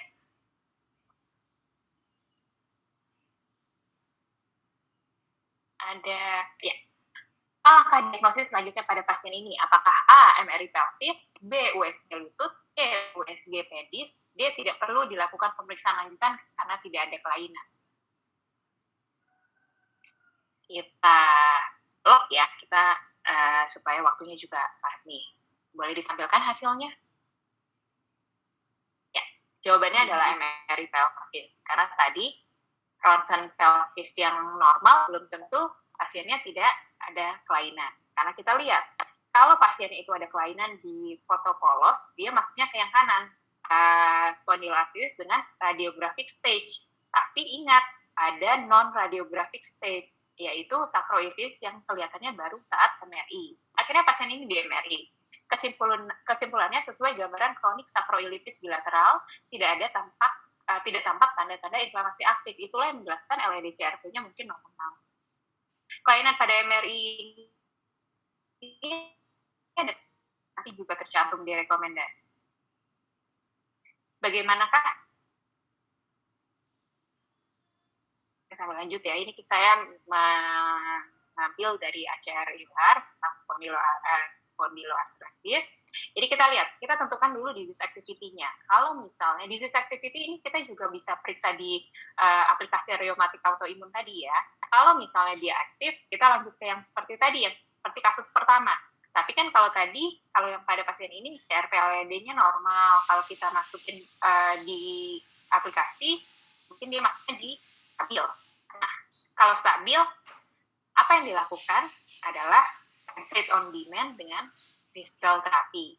Nah, kita lihat dia stabil dengan apa? Apakah stabilnya dengan biologis, stabilnya dengan NSAID plus TNF inhibitor, stabilnya adalah misalnya dengan TNF inhibitor dengan obat lainnya, atau stabilnya hanya dengan TNF inhibitor saja. Itu ada rekomendasinya. Nah, kita berlanjut ke kasus ketiga. Pasien laki-laki 42 tahun datang dengan keluhan nyeri pinggang memberat. Pasien dirasakan nyeri pinggang sejak 4 tahun yang lalu. Badannya terasa semakin membungkuk, nyeri pada sendi-sendi di tangan dan kaki, tidak ada riwayat mata merah atau buram sebelumnya. Pasien sudah meminum selektif 2 kali 200 mg rutin, gejala membaik namun muncul kembali saat obat habis. Dari riwayat penyakit terdahulu keluarga ataupun sosial tidak ada yang signifikan, tapi pemeriksaan koletalnya, galaknya jalannya membungkuk, arm sama leg-nya normal, di spine-nya, rom cervicalnya terbatas, shoulder test positif, matrix test positif. LEDCRP-nya meningkat, LED78, CRP-nya 10,1. Pada kasus tadi, diperiksa vertebrae lumbosakral. Didapatkan gambaran spondyloarthropathy, suspek ankylosing spondylitis. Kita lihat, salah sendinya sudah tidak tampak, jadi kita sudah pikirkan ini sudah ada gambaran usi. Dan kelihatan ada gambaran syndesmophid yang tadi Dr. Sandra sudah katakan. Nah, pasien juga diperiksa vertebra cervical karena kan dia susah nih untuk range of motion-nya terbatas. Kesimpulannya, spondylosis cervical dengan gambaran syndesmophid. Nah, Ronsen pelvisnya gambarannya adalah ankylosing sacroiliac joint dengan gambaran sacroilitis grade 4 sesuai klasifikasi New York. Apa tata laksana yang tepat untuk pasien pada kasus? Ini apakah ada pollingnya ya? Ini penting nih karena kita udah berbicara tentang pemberian tata laksana. Apakah A. pemberian steroid sistemik, B. pemberian sulfasalazin, C. pemberian DMARD biologik, D. pemberian methotrexate. Ingat, kata kuncinya adalah tata laksana yang tepat. Boleh ditampilkan hasilnya? Oke, jawabannya 67% menjawab benar, yaitu pemberian DMARD biologik. Kita bahas ya. Jadi, pada tadi sudah saya sampaikan sebenarnya. Jadi, kalau misalnya dia tentukan aktivitas gejalanya aktif nih, apalagi udah melihat kondisi ankylosing di mana-mana sebenarnya dari cervical sampai ke pelvis, terapi fisik kita lakukan, Owens pasien sudah dapat, tapi highlight-nya adalah kalau obat celecoxibnya habis, pasien kemudian menyeri kembali. Nah, pilihannya adalah DMARD biologik. Ada anti-TNF, alfa, dan anti-17. Ini dapat digunakan posisinya sama, jadi bukan berdasarkan skala prioritas. Kita lihat, apakah DMARD biologik yang dipilih? Sekarang pertanyaannya, gimana sih cara memilihnya? Nah, secukinumab atau dalam webinar yang ini produknya adalah Prageron, itu dapat digunakan pada rentang yang lebih luas dibandingkan adalimumab. Adalimumab ini adalah salah satu contoh anti-TNF. Jadi kita lihat bahwa di sini secara adverse drug reaction tidak ada peningkatan kerentanan TB, tidak diperlukan pemantauan TB selama atau setelah pengobatan. Kalau sebelum wajib ya, belum memulai DMARD biologik, semua harus di-screening ke arah TB. Tidak dibutuhkan perhatian khusus atau penyesuaian dosis pada usia 65 tahun atau pada pasien geriatri. Tidak ada hubungan dengan onset baru atau eksaserbasi penyakit demyelinating SSP. Tidak ada kontraindikasi pada pasien gagal jantung sedang berat atau menyebabkan perburukan gagal jantung. Tidak berpengaruh pada waktu prosedur bedah dan tidak diperlukan pemantauan untuk infeksi setelah pengobatan berakhir. Nah, kita lihat bahwa penggunaan secukinumab berhubungan dengan aktivitas penyakit yang lebih baik pada pasien-pasien yang belum pernah mendapatkan biologik DMARD sebelumnya, baik itu pada non-radiologik SPA ataupun pada yang sudah ankylosing SPA pada kasus ankylosing kan pada terbukti aktivitas penyakitnya, baik menggunakan skor Basdai ataupun dari HSCRP, semuanya menunjukkan hasil yang perbaikan dengan menggunakan secukinumab. Dan 80% tidak mengalami perburukan struktur tulang belakang hingga 4 tahun. Apa sih yang kita perlu canangkan di pasien adalah pengobatan ini untuk mencegah perburukan juga. Karena kalau pasien tidak di-treat, yang akan berpotensi terjadi adalah morbiditas akibat perburukan struktur tulang belakang pada pasien, terutama pada pasien-pasien yang ankylosing spondylitis. Nah, pasien setuju untuk mendapatkan terapi secukinumab. Screening apa yang perlu dilakukan? Kita punya pedoman penapisan tata laksana infeksi tuberkulosis laten pada pasien reumatik yang akan mendapatkan DMARD biologik. Di sini kita harus menapis adanya kemungkinan hepatitis B, hepatitis C, dan X-ray toraks. X-ray toraks ini kita gunakan untuk menapis infeksi tuberkulosis aktif. Bagaimana dengan yang laten? Kalau yang laten dengan DMARD biologik juga harus kita tapis. Kalau udah terbukti TB aktif sih kita tata laksana sebagai pasien TB. Tapi kalau bukan TB aktif, kita cek dulu faktor risiko yang di kanan ini. Nah, nanti kalau memenuhi, kita dapat melakukan pemeriksaan tes IGRA. Jadi sebenarnya pada semua pasien wajib untuk tes IGRA sebelum pemberian DMARD biologik. Nah, pada kasus tadi gimana? Pasien kemudian udah dapat anti-IL-17 selama 6 bulan, nyeri lehernya sudah menghilang, target terapi tercapai. Evaluasi labnya juga memperlihatkan CRP dan LED-nya sudah mulai membaik, CRP-nya 4,5 dan LED-nya 39. Bagaimana menilai keberhasilan terapi pada pasien ini? Kita lihat, tadi kan secara angka-angka saja dan secara subjektif pasien. Kita masukkan ke aplikasi. Jadi dari aplikasi kita pilih bukan kriteria penyakit, tapi kita klik aktivitas penyakit, kita pilih untuk yang spondylitis ankylosa, kita klik yang mana yang dia masuk. Dia ternyata tidak ada CRP tidak meningkat, LD tidak meningkat. Lalu kita signifikan, maka status demikian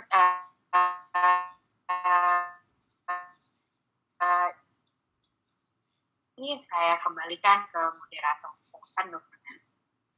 Terima kasih atas presentasinya yang sangat aplikatif sekali ya. Kita digiring mulai dari step by step untuk mengenali inflammatory back pain, kemudian menggunakan kriteria klasifikasi untuk memandu penegakan diagnosis dan juga menggunakan rekomendasi di nasional maupun internasional untuk tata laksananya. Baik, kita sejauh sekalian kita hampir selesai di akhir sesi. Kita sekarang masuk ke dalam sesi tanya jawab. Saya undang Dr. Abi, Dr. Sandra, Dr. Dana Aditya untuk bergabung ya di di screen. Kemudian ini kita lihat ada, sudah banyak pertanyaan tadi yang masuk ya. Kita akan lihat ini, mungkin pertanyaan ini boleh ya kita bagi-bagi pertanyaannya, jawabnya bareng-bareng ya, Dr. Sandra, Dr. Adi ya. Pertanyaan yang pertama mungkin saya dari Dr. Fauzan yang pertama terkait penegakan diagnosis. Selamat pagi Dr. Adi, izin dengan Fauzan ingin bertanya satu pertanyaan terkait pemeriksaan CT scan. Mungkin ini Dr. Sandra juga bisa memberikan masukan ya. Terkait penggunaan CT scan pada diagnosis SPA, apakah penggunaan CT scan ini sudah digunakan? Terima kasih dokter. Silahkan Dr. Adi. Ya, makasih Dr. Ana, makasih Dr. Fauzan. Dr. Fauzan ini kalau nggak MC andalannya IPD FKUI ya dok ya kayaknya ya.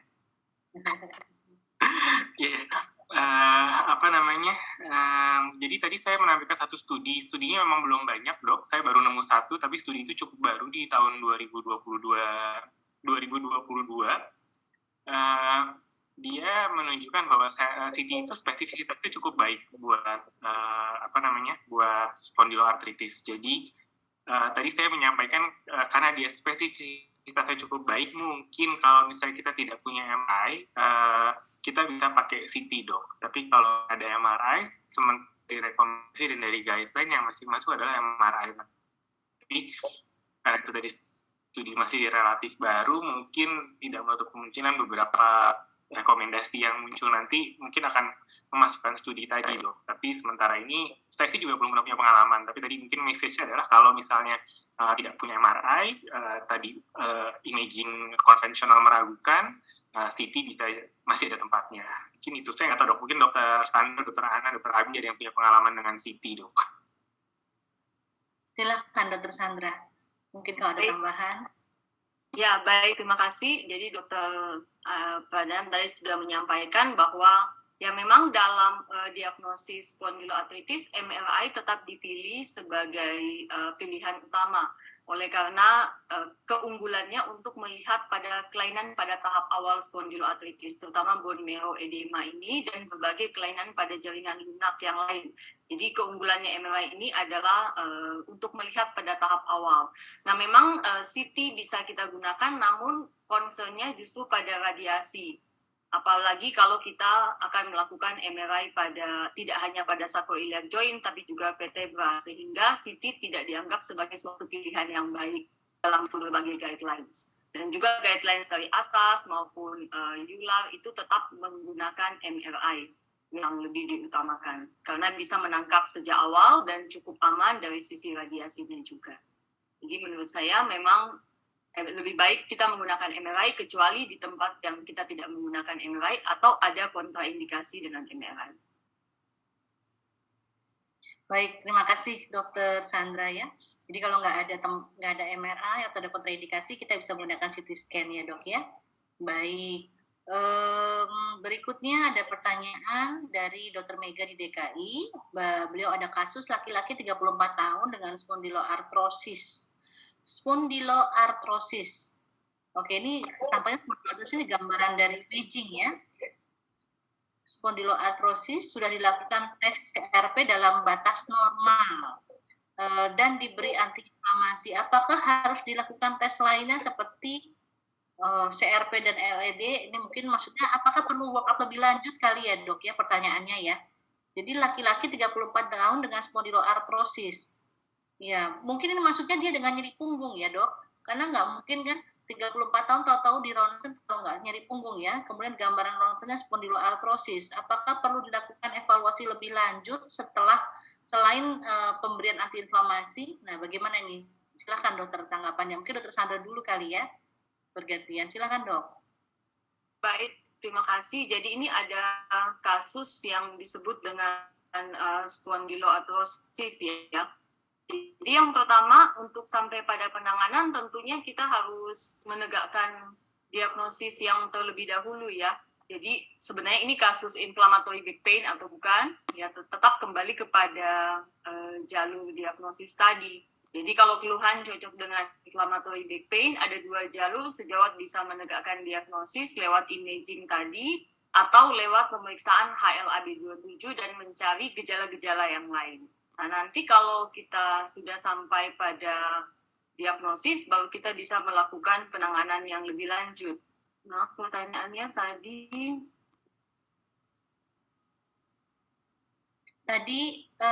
Ini dok, laki-laki umur 34 tahun dengan nyeri punggung, rongsennya spondyloartrosis, sudah diberikan NSAID dan apakah perlu dilakukan follow-up Oke, lebih lanjut? baik. Jadi kalau sudah diberikan NSAID dan mungkin masih nyeri, ya kita harus tetapkan diagnosisnya dulu. Nah, kalau memang diagnosisnya spondyloartritis atau axial spondyloartritis, ya kita harus memberikan terapi tambahan yang lain ya, termasuk salah satunya agen biologik.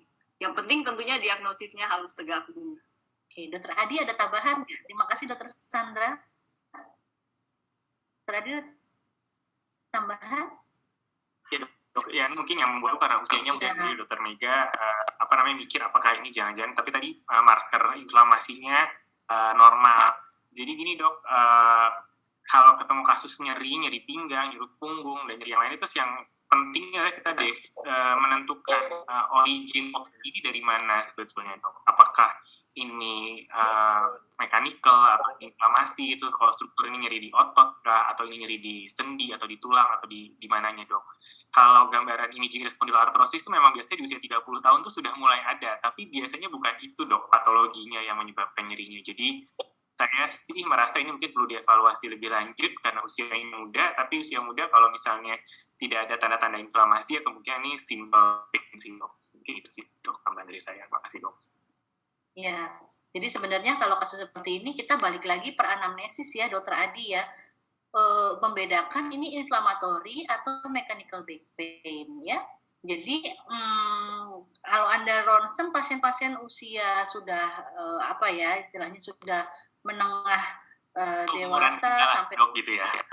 Hampir mungkin Anda ketemu gambaran spondyloartrosis, betul. Tapi balik lagi, apakah nyerinya mekanik atau inflamasi? Jadi anamnesis itu penting sekali. Begitu nyerinya inflamasi, Anda harus work up. Dan tadi Dokter Adi juga sampaikan, kadang-kadang pada beberapa kasus SPA, LEDCRP-nya bisa normal ya dok ya. Jadi mungkin Anda perlu evaluasi gambaran sacroiliac joint-nya, jadi di ronsen pelvisnya untuk evaluasi lebih lanjut kalau memang kecurigaan klinisnya ke arah inflammatory back pain. Tapi jangan lupa ada kasus-kasus juga simple back pain ya, nyeri pinggang mekanik yang mungkin disebabkan karena muscle strain ya, itu justru clue-nya hanya dari pemeriksaan fisik saja. Demikian. Berikutnya ada pertanyaan ketiga. Pertanyaan ketiga ini tentang biologik ya. Bolehlah kita sedikit bicarakan ya, walaupun ini sesinya sebetulnya masih sesi diagnosis, tapi udah ada semangat nih nanya tentang biologik. Ini ada 2 anti-interleukin 17, Dokter Adi, Dokter Sandra ya, ada Izekizumab dan ada Secukinumab yang bisa digunakan pada kasus SPA. Bagaimana penggunaan Izekizumab dibandingkan Secukinumab dok pada kasus-kasus SPA? Silakan Dokter Sandra, Dokter Adi, mungkin ada